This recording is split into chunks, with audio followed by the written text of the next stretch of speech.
You haven't seen my XLR cable anywhere, have you?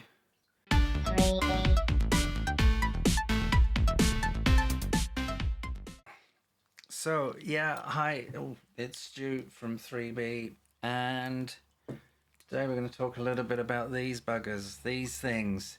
Expensive cables. Are they really worth it? And the short answer is no. The longer answer is yes. So, expensive cables. Is it snake oil, like sort of hi-fi, what I was talking about last week? And the short answer to all that is no.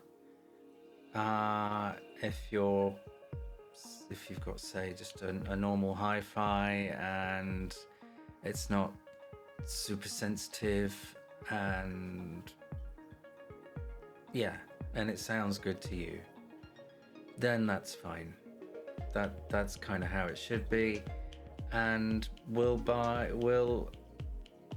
you buying very expensive cables make a huge difference to your hi-fi?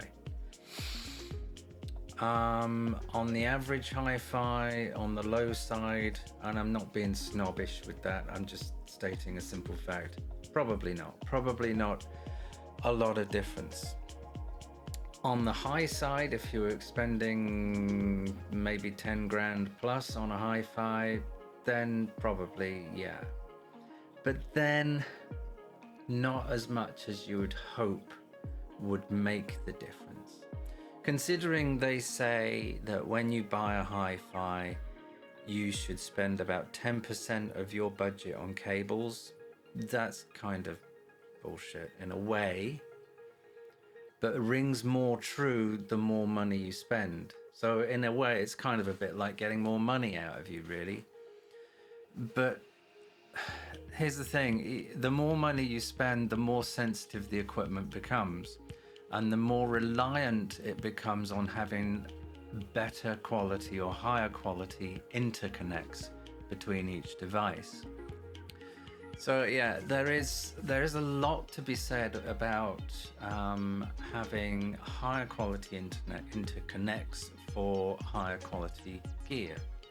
For the average person that's not spending thousands of pounds on hi-fi, then that difference you're probably not going to notice it.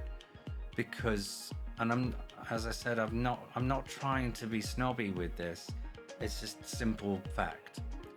The more sort of consumer-based hi-fi equipment just simply won't benefit from it. You're not going to notice really any difference. Even with sort of average priced hi-fi components, you're really not going to get that night and day difference. Maybe subtle changes, but really with the cost of what cables are and the benefits that you're going to get, it's so small.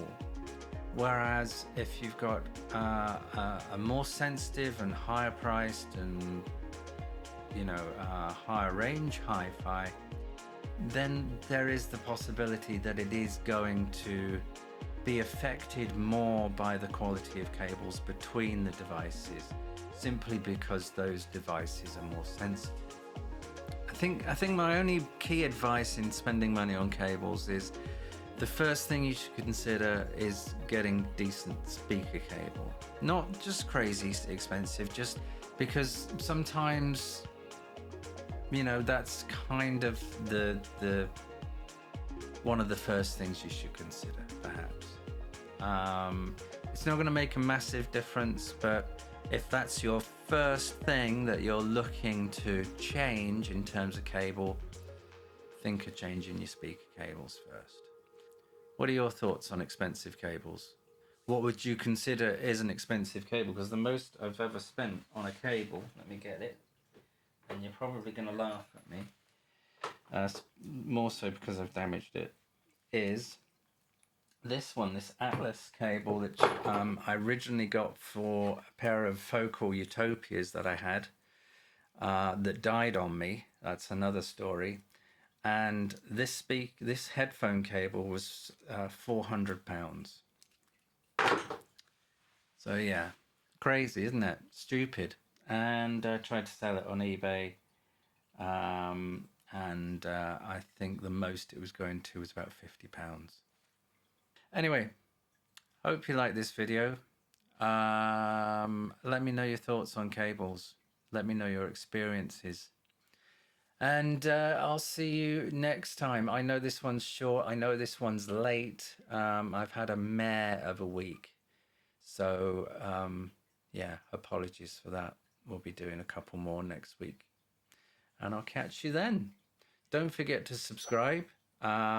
Click the bell. Give me a thumbs up or a thumbs down, whichever pleases you. And I'll see you next time. Take good care. Bye-bye now.